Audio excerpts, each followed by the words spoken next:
دستوري وخير الخلق أسوتنا بسنتهم جلال القرآن الكريم إن هذا القرآن يهدي للتي هي أقوم ويبشر المؤمنين الذين يعملون الصالحات أن لهم أجرا كبيرا. القرآن الكريم دستر او معجز قرآن کریم روانه اجباره. الله دستوري وخير الخلق أسوتنا بسنته جلا نوري لهدي الحق أرشدنا.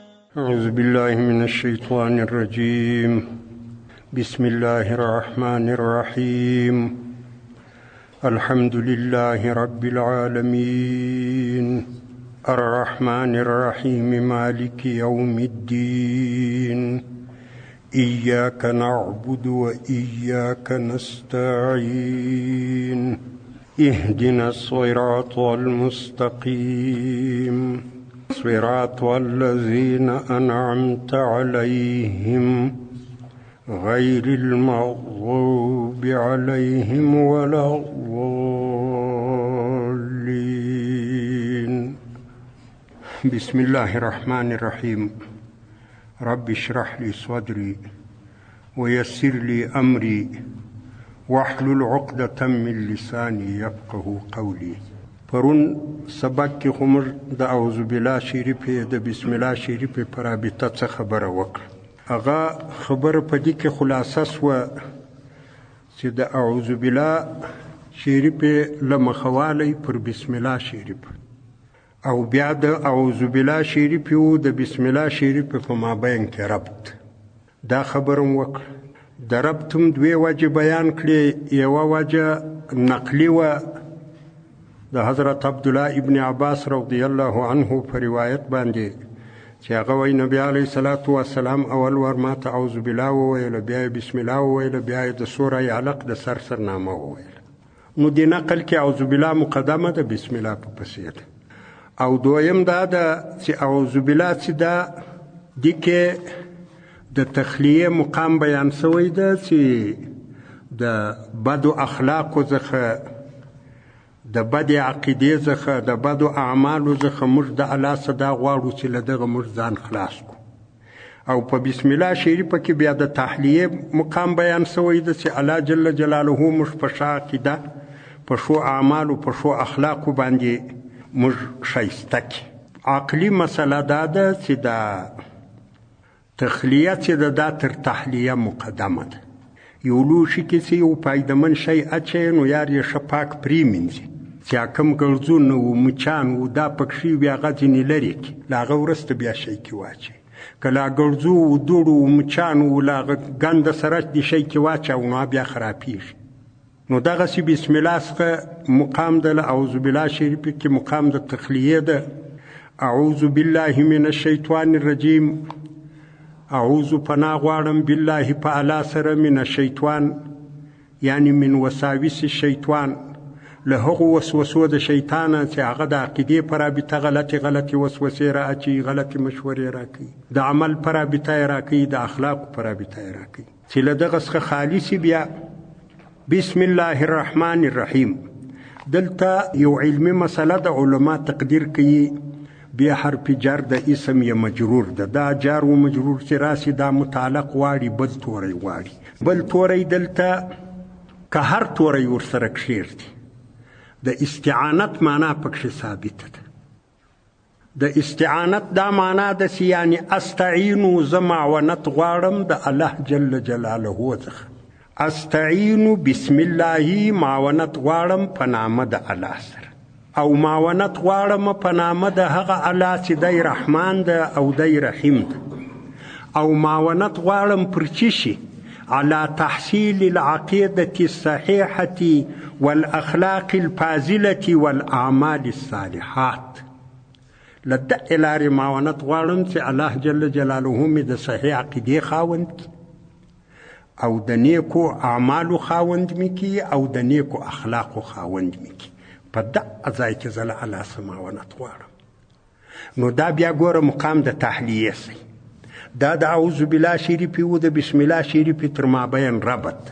البته د الحمدلله شریف سره چې د بسم الله ربط هغه په خپل ځای کې راځي. اوس دلته د اعوذ بالله پر ارکانو خبره د اعوذ بالله شریفه چې دا مفسرین وایي خاص طور امام فخرالدین رازی رحمت الله علیه په تفسیر کبیر کې دا مسله ډیره په تفصیل لیکلې ده. هغه وایي دا اعوذ بالله چې دا 4 رکن لري. اعوذ بالله شریفه چې دا پر 4 رکن مشتمله ده، یعنی 4 شیان غواړي بیا په دې کې اکمال د اعوذ بالله راځي. اول وار استعاذه ده، یعنی اعوذ. د اعوذ معنا د چې اعوذ څه معنا. دویم مستعاذ به ده چې پناه غواړو په چا سره یې غواړو. اعوذ بالله پناه غوښتلو والا چې موږ پناه ځینې غواړو هغه الله ده. دریم مستعاذ منه ده، له چی شي پناه غواړو. مستعاذ منه شیطان ده چې وسایس د سایس د شیطان. څلورم مستعذ ده. مستعذ په خپل هغه اعوذ بالله ویونکی ده چې هغه بنده ده چې هلته د اعوذو له ضمیره د متکلم څخه پامیږي. نو 4 شیان دلته راغلو. استعاذه راله، مستعاذ به راغی، مستعاذ منه راغی، مستعذ راغی. د دغو 4 خبرو په حقیقت کې پیژندل غوښتل کیږي، بیا وروسته د اعوذ بالله شریف اتمام راځي. که په دا 4 کې یو رکن سړي نه پیژندی نو هغه بیا په اعوذ بالله هم نه پیږي، په خوله یې وایي خو لیکن په پیږي نه. 4 شیان غوښتل کیږي. اول استعاذه ده. د استعاذې مختلفې ترجمې سوي دي. محایمی په تفسیر رحمان کې مختلفې ترجمې راخستې دي. اول هغوی اعتصام اخستی دی. اعتصام معنا په یو چا پورې لاس نیول. اعوذ په معنا د اعتصمو ده. اعتصمو زه لاسونه نسمه بالله په الله پورې، او دا الله ته ځان نږدې کوم، ځان ورسره په لاس پورې نسمه من الشیطان له وجه د شیطان چې شیطان ما ته ضرر ونه رسي. دویمه معنا هغه د الصاق اخستې ده. الصاق پیوستو. اعوذ معنا زه ځان پیوسته کومه بالله په الله پورې. پیوستوب 2 رقمه ده. یو پیوستوب سوري د ظاهره چې ته ورته ګورې یو شی په بل پورې وشنلي، دا چې پیوستوب خو له الله سره غیر ممکن ده. او یو پیوستوب معنوي ده. معنوي پیوستوب دا ده چې زما د غوښتلو د الله په مابین کې حائل واقع نشي، بل شی معنی را نشي چې هغه شیطان ده. زما خبره برای راست الله ته ورسیږي. التصق بالله من الشیطان الرجیم. او دریمه معنا استعانت کړې ده. اعوذ په معنا د استعینو ده. زه طلب د معاونت کومه، د کومک کومه چې الله له ما سره کومک وکړي په نجات په خلاصي کې له شیطان رجیم. البته دا خو یو علمي خبر ده. هر معنا چې راځي دلته یا د الصاق یا د اعتصام یا د استعانت، هلته متعلقات هم څه ناڅه بدلیږي، خو به هر حال دا معناوې ټولې صحیح دي. دا معنا هم صحیح ده چې زه لاس په الله پورې نسم، د دغه دپاره چې له شیطانه مې وساتي. دا معنا هم صحیح ده چې زه په الله پورې ځان پیوسته کوم، د دغه دپاره چې له شیطانه مې وساتي. دا معنا هم صحیح ده چې له الله کومک غواړم، د دغه دپاره چې له شیطانه مې وساتي.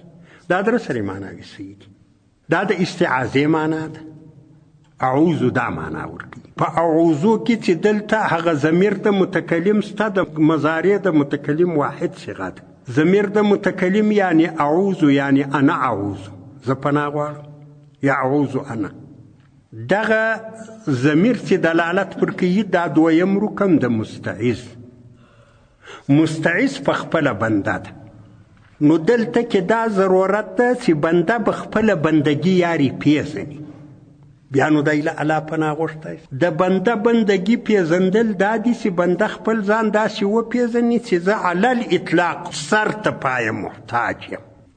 بنده به پر خپلو احتیاجاتو نظر اچي چې زه داسې محتاج یم که الله جل جلاله ما را ولاړ نه کړي زه ولاړېدای نه سای، که الله جل جلاله ما ته توفیق د اوداسه رانه کړي زه اودس نسم کولی، که الله جل جلاله ما ته د لمانځه توفیق رانه کړي زه لمونځ نسم کولی، که الله جل جلاله زما پر خوله باندې تسبیحات و قرائت جاري نه کړي زه قرائت نسم ویلی، تسبیحات نسم ویلی، که الله جل جلاله د امام تکبیرونه زما په غوږ باندې نه اروي زه هغه کار نسم کولی. والله الغنی وانتم الفقراء آیات کریمه ده. الله جل جلاله وایي والله الغنی، الله غنی ده. غنا په الله کې حصر ده. الله هیڅ چاته احتیاج نه لري، نه ملک ته لري، نه پیری ته لري، نه شیطان ته لري، نه انسان ته لري، نه هوا ته لري، نه اسمان ته لري، نه عرش ته لري، نه کرسی ته لري. او انتم الفقراء ته محتاج یاست. دلته الله جل جلاله دا ټکی مطلق ویلی ده، تاسې محتاج یاست. له دغه اطلاق د احتیاج فهمیږي مطلق احتیاج ده په موږ کې. لوږه الله راولي، په ډوډۍ هم الله مړوي، تنده الله راولي، په اوبو هم الله اوبوي، خوب الله راولي، دماغ هم الله اوسا کوي، له خوب هم الله راویښوي چې بیا خپل د زندګۍ کارونه وکړو، دا الله کوي. الله هم لویي، الله پیدا کړي او په خپله خزانه کې الله دنیا ته راوستلي او الله غذا راکوي، الله هم د غذا تربیت کوي، الله هم ته مرګ رسوي. په دا ټولو حرکاتو او سکناتو کې یو شی زموږ په واک نه ده، هېڅ شی. دغه وزه چې کمې خبرې کومه دا زما په واک نه دي.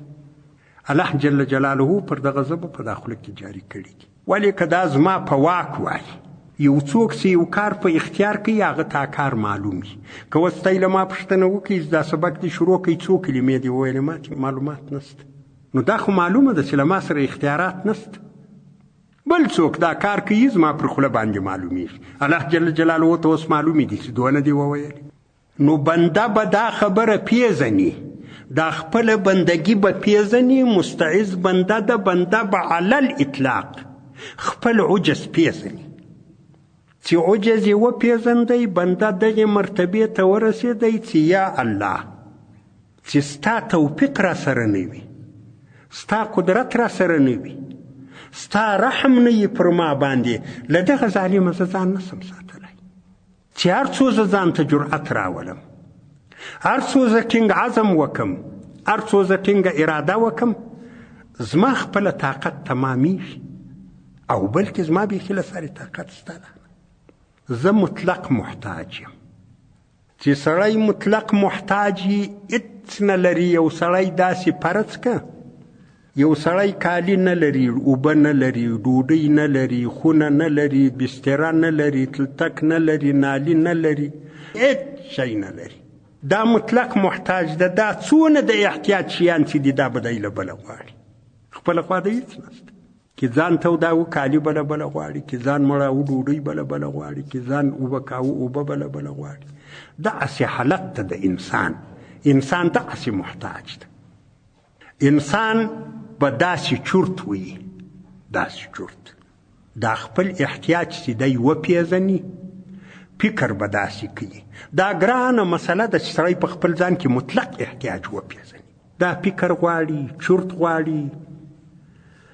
انسان به داسې چورت وي چې زه اول وار دنیا ته رالم، زما کالي نه و، چوټې مې نه وي، لنګوټه مې نه وه، صدرۍ مې نه وه، خبرې مې نه سای کولی چې دا شی غواړم، غږېدای نه سای. په غوږو که به مې څه اورېدم هغه به یو اواز ونه په رابېلېدی چې څه وایي، څوک څه راته وایي. خپله مطالبه مې پر چا نه سای ارزولی. په سترګو مې سم شی نه لیده، یو شی به په هوا کې ښورېدی، ما چې به اسمان په رانه لیږي. زه خو دنیا ته دغه ډول رالم. بیا چې دا له ما سره کم طاقتونه ملګري دي چې زما سترګو کار ورکوي، زما غوږو کار ورکوي، زما لاسو کار ورکوي، زما ژبې کار ورکوي، دا شیان پردي وو. په تدریج علامات راکړو. کشنه لکه یوه خبره زده کوي، بیا دوی سي، بیا درې سي، بیا څلور سي، یوه نیمه وایي، یوه خرابه وایي، یوه څنګه اخري خبرې پر خوله راشي. نو دا خو الله په تدریج سره ما ته راکړي دي. او یو ورځ داسې راځي چې دا ټول بیرته الله له ما واخلي. دغه زه به یې کار نه ورکوي. که اوس واک زموږ شي څوک د خپلې ژبې خبرې ورکوي؟ دا غوږونه دي کار به بیا نه ورکوي، دا سترګې دي کار به نه ورکوي، دا لاسونه دي بل بې رااړوي کار به نه ورکوي. نو خو هغه مې ابتدا ده، دغه مې انتها ده. وار له واره هم نجس بدبویه شی وم. اول وار انسان نطفه وي وینه سي، دا نجس ده، دا بدبویه ده. اخر هم نجس بدبویه شی کېږم چې په قبر کې کښېږدي الا ماشاء الله لکه انبیا و شهدا. بیا په دا ټول کله کتاب نه سای ورته کولی دغونه بویه دي. هغه مې ابتدا ده، هغه مې انتها ده. الله جل جلاله نو ورته وایي من ای شی خلقه من نطفه خلقه فقدره ثم السبیل یسره ثم اماته فاقبره. نو نطفې را پیدا سوی د قبر ته به بیرته ځي، هلته به ورستېږي. نو دا چې اوس ما نه و غوښتي الله زما پر ژبه خبرې جاري کړي، ما نه و غوښتي الله زما په سترګو کې یو قسم دید پیدا کړي. نو الله داسې ذات ده چې بې له غوښتلو ما ته ډېر عظیم نعمتونه راکوي. نو چې زه ځینې وغواړم نو بیا خو الله بیخي مهربانه ده. او زه چې ځینې غواړم هغه دا خبره ځینې غواړم چې دا زما راکړي نعمتونه چې الله ما ته راکړي دي، دغه شیطان زما دښمن ده، دا په راپاسید نه کړي د غلطې عقیدې په وجه، د غلطو اعمالو په وجه، د غلطو اخلاقو په وجه، دا په راپاسید نه کړي. او زه په خپله دغه زما خپله سرمایه دا له شیطان څخه زه نسم ساتلی چې د الله کومک نه. نو دا کمال عجز چې دی په ځان کې احساس کی، اوس بندګي ثابته سوه. مستعز ځان د مستعز په صفت وپېژندی. مستعز خو دا سین پکښې د پاره د طلب د ځان ساتل غوښتل، له بله د ځان د غوښتلو د ځان د ساتلو غوښتل، ولې په خپله ناتوانه ده. بیا نو په درېیم نوبت کې مستعاذ به وپېژني چې پناه زه په چا غواړم. اعوذ زه پناه غواړم، ساتنه غواړم بالله په الله سره. ولې زه په الله پناه غواړم؟ ولې له ملکه نه غواړم؟ جبرائیل علیه السلام، پیری، ابل، ولی، بزرگ، له هغو یې ولې نه غواړم؟ دا له دې وجې. الله څه معنا؟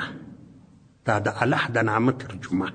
اهل تفسیر بلکې ټول اهل علم داسې کوي، ذات واجب الوجود مستجمع لجميع صفات الكمال. دا د الله جل جلاله د الله نامه معنا ده. الله هغه ذات ده چې په خپله موجود ده، ذات مقتضي د وجود ده. پر الله نه نیستي راغلې ده، نه اوس نیستي ده، نه بیا نیستي په راځي. چې الله ده نو به موجود وي، او موجود هم په خپله ده، بل چا وجود نه ده ورکړی. ذات واجب الوجود دا معنا، واجب الوجود دا معنا چې په خپله موجود ده. دی نه ده لکه ما او تا چې الله پیدا کړو، په تدریج یې پیدا کړو. الله وو، الله ستا، الله به یې. یوازې دا نه چې الله د تل دپاره سته، بلکې دا دویمه خبره پسې ورزمیږي چې المستجمع لجمیع صفات الکمال. دا څه کامل صفتونه چې دي دا ټول په الله کې جمع دي. چې څونه کامل صفات دي دا په الله جل جلاله کې جمع دي. کوم صفات په الله کې جمع دي؟ اول له صفاتو د الله څخه د الله وجود ده. الله همیشه موجود، الله همیشه و، الله به همیشه ای، الله سته. دویم له صفاتو کامله و په الله جل جلاله کې ژوند. الله لا اله الا هو الحي، الله ژوندی ده. هو الحي یو علمی خبر ده، مبتدا او خبر چې دواړه موري پراسي خبر حصر کیږي په مبتدا کې. ژوند په الله کې حصر. زما استاد ژوند په نسبت و ژوند د الله ته بیخي ژوند نه ده، ولې خو څو شپې ګرځو راګرځو، هغه نیم وخت په خوب تیر سي، نیم وخت څنګه تیر سي، کله بیرانی، کله بیسدی، کله څه ټک په لوېدلی. الله جل جلاله داسې ذات ته چې په ژوند کې دغه زره خطر نه پیښېږي. هو الحي، دغه ذات ژوندی ده په کامل ژوند سره، او دغه ژوند یې د ذات تقاضا ده، بل چا نه ده ورکړی. الله په ژوند کې کمال لري، بل څوک په ژوند کې کاملان نه دي. ګوره انبیا غوندې اشخاص مړ سو، ملایکه مري، پر ملایکه و مرګ راځي، پیریانان مري، جبرائیل علیه السلام مري، عزرائیل علیه السلام چې دا د خلکو روحان عقیده مري. پر دې نظام پناه راځي، غرونه له مابین ځي، اسمان ځي، مځکه ځي، ستوري ځي، لمر ځي، سپوږمۍ ځي. كل من عليها فان ويبقى وجه ربك ذو الجلال والإكرام. هر څه به ختم شي، یوازې الله داسې ژوندی ذات ده چې د الله ژوند ته د ذره نقصان نه رسېږي. دا صفت کمال ده په الله کې، په بل شي کې داسې ژوند نشته. که عارضي ژوند یې الله پاک ورکړی یو څه وخت ژوندی، بل وخت یې ځینې واخلي بیا نه. نو د داسې ذات ته پناه وروړه چې هغه همیشه ژوندی ده. داسې ذات چې پر هغه باندې پناه راځي هغه ته پناه مه وروړه چې نیستي پر راځي. ابراهیم علیه السلام تقریر به وروسته درته راسي چې ابراهیم علیه السلام ستوری ولیدی، ول هذا ربي یعنی علی زعمکم، ځکه هغه خلک ستوري پرستان. فلما افل قال لا احب الافلین، ستوری چې ولوېدی د ول دا خوا د ورک شي. داسې ذات چې پناه پر راځي ستوری خوا د ورک شي، له مابین ولاړ. د داسې چا محبت څه نه کوو. پر ملایکو پناه راځي، پر ستورو راځي، پر اسمان راځي، پر مځکه راځي، پر لمر راځي، پر سپوږمۍ راځي. هغه چې پناه نه پر راځي یوازې الله ده. داسې ذات ته پناه وروړه، داسې ذات څخه ساتنه وغواړه چې هغه د همیشه دپاره سته. ویبقى وجه ربک ذو الجلال والاکرام. الله جل جلاله داسې ذات، الله به په صفاتو سره پیژني. او دویم صفت د الله جل جلاله دریم دا ده چې القیوم. د قیوم دوی معناوې اهل تفسیر کړي دي. یوه معنا یې دا کړې ده چې قائم بذاته، معنا په خپله موجود، چاته احتیاج نه لري، نه اسمان ته محتاج ده، نه مځکې ته محتاج ده. دی نه ده لکه زه ورته چې مځکه نه یې زیاتي کښته پسې ځو ما ورته. الله جل جلاله هیڅ شي ته احتیاج نه لري، قائم بذاته، په خپله موجود. او دویمه معنا یې دا د مدبر الکائنات. دا نظام ټول الله چلوي. لمر الله راخیزوي، الله یې اچي، شپه الله راولي، ورځ الله راولي، یخ الله راولي، ګرمي الله راولي. یا بله ورځ هېڅ نه وپېښه، یخ سو، باران سو، واورې پر ملکو وورېد، نن بېرته هوا بدله سوې ده، د اسمان پر مخ وریځ راغلې ده. دا نظام الله چلوي. کل یوم هو فی شأن. مفسرین دغه تفسیر کوي چې نوي نوي حالات الله راولي. څوک وزني، چاته ژوند ورکوي، هوا سړوي، هوا ګرموي، بادونه چلوي، لمر راخیزوي، سپوږمۍ راخیزوي، ستوري راښکاره کوي، ستوري نیاموي. دغه ترجمه ده د کل یوم هو فی شأن. دلته دوې مسلې دي. په دغو دوو مسلو باندې سر خلاصېدل پکار دي. یوه ډله د اهل تعطیل ورته وایي. اهل تعطیل دوه قسمه دي. اهل تعطیل دا معنا چې هغه وایي چې الله یو وخت یو کار کاوه اوس یې نه کوي. موږ چې طالبان وو، موږ ته به ملایانو سبقان ویل بدیع المیزان. په بدیع المیزان کې علما و هغه د وخت استادانو موږ ته یو تحقیق بیاناوه. هغه دا و چې چونکې دغه منطق چې دی دا پر فلسفه یونان بنا دی، نو به د هغې فلسفې دی موږ ته وضاحت کاوه چې د یونان فلاسفه چې دي هغه وایي چې الله جل جلاله واحد من کل الوجوه ده، یو ده، او یو کار کولای شي، بالا نشي کولای. دا د دوی اصول دي.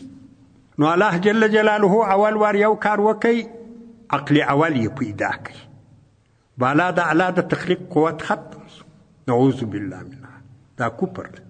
بیا نو عقل اول بیا یو اسمان پیدا کړي، یو عقل ثانی خو راتلو لاس عقلونه سو، نه اسمانونه سو. دا عقل عاشر لسم عقل ته دی عقل فعال وایي. دا نور کارونه عقل فعال کوي. الله چې هغه عقل پیدا کړی دی بیا تر اوسه هېڅ هم نه دي کړي. دا اهل تعطیل دي. دغه ډول تعطیل کفر ده، بلکې اشد کفر ده. نو ته به دغه عقیده لري چې نظام الله چلوي، الله کل یوم هو فی شأن، هره ورځ الله په دې نظام کې مختلف تغیرات راولي. نو د تعطیل مسله ختمه شوه. یو بیا دلته یو ذهنیت د متصرفین خلک مقرروي. فلانی د غرو متصرف ده، فلانی د موټرانو متصرف ده، فلانی د فلانی متصرف ده، فلانی د فلانی متصرف ده. الله ته شی نه پرېږدي، ټول کارونه سره ورجلا کړي. بلکې دا خو پرېږده چې دا متصرفین الله معلوموي، متصرفین هم دی معلوموي. مسله خو دلته سته. ګوره د تصرف مسله سته، تصرف زموږ علما هم راخستی دی، لیکن د تصرف مصداق باید سړی وپېژني. دغه تصرف کونی بولي. تصرف کونی که چا و چاته ثابت کوي دا شرک د کفر دی. د احنافو د مذهب بحر رایق معتمد کتاب دی. بحر رایق دا مسله راوړې ده، احسن الفتاوا راوړې ده، بلکې ډېرو کتابو راوړې ده چې دغه ډول تصرف چې تصرف کونی ده دا به چاته نه ثابتوي. هره ورځ آیات الکرسي وایه، الله لا اله الا هو الحي القیوم. د قیوم معنا وګوره په تفاسیرو کې دغه معنا ده چې مدبر الکائنات. تدبیر الله کوي، تصرف الله کوي. دا په درواغو په رښتیاو باندې خلکو باندې درواغ تپل، د خلکو عقیدې خرابول، خلک غلط روزل، دا خو غلط کار ده. د مسلمانانو د عقیدې باید سړی تحفظ وکړي. داسې د مسلمانانو عقیدې په خرافاتو خرابوي، دا خو غلط خبر ده. البته تصرف ستا تصرف روحي ده، موږ یې منو، موږ د تصرف قائل یو، موږ تصرف منو، لیکن هغه تصرف روحي ده. د پیغمبر علیه السلام څخه ثابت ده، تر ننه پورې هم څوک چې د پیغمبر علیه السلام پر نقش قدم سته دا تصرفات ثابت دي، لیکن هغه روحي تصرفات دي، کوني تصرفات نه دي. د روحي تصرفاتو مطلب دا ده کله ښوونه د حق یو چاته په قال سره کیږي، کله ښوونه د حق یو چاته په حال سره کیږي. دغه ښوونه د حق چې یو چاته په حال سره کیږي، دغه تصرف ده. د تصوفو کتابو هم راوړی ده، صوفیه هم راوړی ده، زموږ هم پر ایمان ده، زموږ هم پر عقیده ده، مګر دغه چې څوک غلط تعبیروي په تصرف کونی یې بدلوي، دا ډېره غلطه عقیده ده. د روحي تصرف معنا دا ده چې په حال سره یو قسم تاثیرات لویږي. نبی علیه السلام به د یو چا پر سینه باندې لاس کښېښوی، د هغه اندروني د زړه کیفیت به بدل شي. دا ډېر واقعات له نبی علیه السلام څخه نقل شوي دي. د حنین په جنګ کې، په حنین کې اول وار ماتې وسوه، صحابه مات شو. نبی علیه السلام له ډېرو کمو کسانو سره پاته شو. د حنین په غزا کې 2000 کسه د مکې مکرمې څخه له نبی علیه السلام سره راغلو. په دې کې ټول مسلمانان نه وو، خو مکه تسلیم سوه، دا خلک ورسره راغلو. ډېر خلک تر دغه وخته ایمان نه و راوړی، مګر رالو د حنین په پوج کې رالو. یو سړی دا غوی له ما سره توره وزه د نبی علیه السلام شاته وم، ما دا ډېره ښه موقع وبلله چې ورسه ورنږدې سه، نبی علیه السلام به په توره ووایي، دا ټوله جنجاله به سره خلاص. دی وایي زه په دغه نیت چې ما حرکت ورته وکړئ، وایي نبی علیه السلام را غږ کړو چې پلانه یې مال وول مخ ته راسه. ان خو زه پوه شوم چې واده ده. وایي زه چې مخ ته رالم، نبی علیه السلام زما پر سینه باندې لاس را کښېښو، وایي څه ګمراهي چې زما په زړه کې وه هغه ټوله ختمه شوه. د هلته مې تصدیق پر رسالت د نبی علیه السلام وشو. نبی علیه السلام کې دغسې یو حالت و. هغه کم تصرفات چې صوفیه و ثابت کړي دي یا علما و ثابت کړي دي یا په کتابو کې سته، هغه دغه مقصد دا روحي تصرفات. کله په حال سره یو داسې تعلیم یو استاز، یو شیخ، یو پیر و مرید ته وکړي چې د مرید په زړه کې نورانیت پیدا شي، په خپله مسائل ورته ښکاره شي. زموږ د تصوف په اصطلاح توجه ورته وایي. پلاني پیر و پلاني ته توجه وکړه، هغه داسې شو. حتی تصوف و مسله تر دغې اندازې لیکلې ده، دغه ډول رابطه له مړه سره هم نیول کېدای شي. چې اوس یو بهترین شخصیت وي، هغه وفات شوی، ته ورسې قبر ته، دا توجه باندې د ده له روح سره رابطه پیدا کېږي. له روح سره چې رابطه پیدا شي، هلته اختلاط د ارواحو راځي. دا ډېره لوړه د تصوف مسله ده. بیا هغه په دغه اختلاط روحي کې تا ته تعلیم کوي، تا ته شیان درښیي. نو ستا حالت په دغه تعلیم د حال د تعلیم په وجه بدلیږي، دغه ته تصرف وایي. د مفتي فرید صاحب ډېر غټ شیخ الحدیث هم و، د تصوف د مسلک هم ډېر غټ سړی و. دا فتاوا پرېدیه چې وګوري، هغې یې دغه تعقیب کړی ده. دا بله مسله یې شرک او کفر بللې ده. نو دلته له دغې مسلې څخه هم که چیرې دا تصرف کوني سړی پر مخه واخلي چې د پلانې متصرف پلانی ده، د پلانې پلانی، اخر تعطیل راځي. فقهاو مسله لیکلې ده چې له دې د تعطیل مسله جوړېږي. بیخي هغه د یونان فلسفه ځینې جوړېږي. کفر ځینې لازمیږي. نو مدبر الکائنات په ټول نظام کې به الله جل جلاله بولي.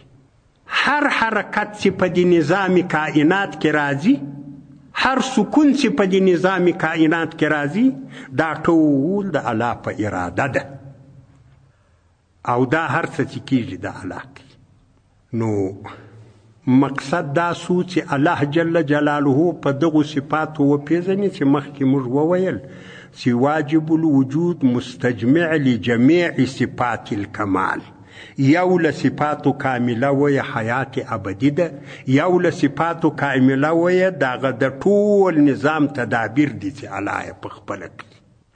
ګوره دغه مسله چې دا اوس موږ کومه مسله بیانوو، دا په آیت الکرسی کې په ډېر مفصل ډول بیان شوی ده. الله لا اله الا هو الحي القیوم. د قیوم معنا چې په دغه سره وکړي چې مدبر الکائنات الله د تصرفات له الله سره دي. بیا دستي بله جمله دا وایي لا تأخذه سنة ولا نوم. پر الله نه خوب راځي نه دا د خوب تر حالت له مخه یو کیفیت ده چې موږ پریشانۍ ورته وایو. سړی څه ناڅه د خلکو خبرې اروي، خو درب له لاسه یې د چای پیاله ولویږي، وایي څه کوې؟ وایي خوب راغی. ستا خبرې مې دی ګنګوړه اروي دي. نو الله جل جلاله باندې دغه کیفیت هم نه راځي، ولې که دغه راسي نو خو د لتا پیاله ولوېده نو قلاله اسمان رایله کېږي. خوب خو بیخي نه راځي. خوب خو دغسې حالت ده چې په ماجد کې پروت له سره د غله صدرې یسي هلتې ټوله خالي کړي په دروازه کې درته غورځولي دی تللی، نو بیا خو ډېر نقصان ده. الله جل جلاله داسې مدبر ده د کائناتو چې لا تأخذه سنة ولا نوم. ګوره آیت الکرسی کې نبی علیه السلام حدیث ته غالبا له لمانځه وروسته چې ویل کېږي ډېر ثواب لري. له لمانځه وروسته له دې وجې دا تجدید د ایمان ده. بهترین آیات په قرآن کریم کې آیت الکرسی ده. موږ یې وایو لیکن په پیږو نه. آیت الکرسی د ایمان درس ده. د الله جل جلاله الوهیت په در پیژني. لا تأخذه سنة ولا نوم له ما في السماوات وما في الارض. چې څه په اسمانو او مځکو کې دي هغه ټول د الله ملک ده. دلته لام د پاره د ملکیت. دا هر څه چې له عرشه ته فرشه دي دا د الله ملک ده. په ملک کې ته یو چاته دی واک ورکوې چې دی په خپل طبیعت چلیږي. په دکان کې د مزدور د تال رختونه ورګزوه، یوه ورځ یې 2 ګزه رخت چاته خوسی ورکړی و، تماشا مه دې ورسره دعوا وسي. مزدور یې که د چا پلار تا ته چا ویلي و چې ته دا رخت ورک؟ ګوره مزدور ته خو سړی واک نه ورکوي. موږ ټول مزدوران یو. تا واک ورکړی داسې پلانی کار کوي، پلانی کار کوي. تا په دا ناقص قدرت باندې، تا په دې ناقص حیثیت باندې ته مزدور ته واک نه ورکوې. د الله دا دونه عظیم ذات، دا دونه عظیم قدرت، تا 200 مزدوران ورشریکان کړي دي. له ما فی السماوات والارض من ذا الذي یشفع. دلته یوه مسله ده چې دغه یې بیانوي. اهل شرک ما نعبدهم الا لیقربنا الی الله زلفا. کله وایي دا زموږ شافعین دي، ولې د پلاني عبادت کوي؟ هغه وایي دا زما سپارش الله ته کوي. دا مجلسونه کله کله دا یي کنې دا د مشرکینو خبرې خو پرېږده چې دا زموږ د ټولنې خبرې زه اوس درته وکړم. دا زموږ د ټولنې چې دا نن یا په پرون کې پیښېږي چې دغه درته وکړمه، ته یې ورته اریان سئ، خیر تر هغه به ګام ور واړو. نو دا مشرکین وایي چې دغه زموږ سپارشات الله ته کوي. الله ګوره څونه په شدت دا خبره ردي. من ذا الذي یشفع عنده. دغه بیا څوک ته چې تا ملکي ورکړی دی؟ زه په خبر نه یم تا ملک کړی. دا ګوره انکار ده. من استفهامیه د پاره د انکار ده. من ذا الذي، دا بیا څوک ده؟ په څونه شدت یې الله ردي. یشفع عنده چې شفاعت د الله په نس کوي الا باذنه. هغه خو اجازه غواړي. نو دغه خو موږ اجازه نه دي کړي. شفاعت اجازه غواړي چې اوس وخت ایجابولی. نو د شفاعت به ما یو تفصیل درته کړی وای، وخت یې نو بالا نور نه ایجابوي. دغه اعوذ بالله د دې بالله مختصره شرح درته بیان کړی. انشاءالله نور ته ما به سبا بیان. واخر دعوانا الحمد لله رب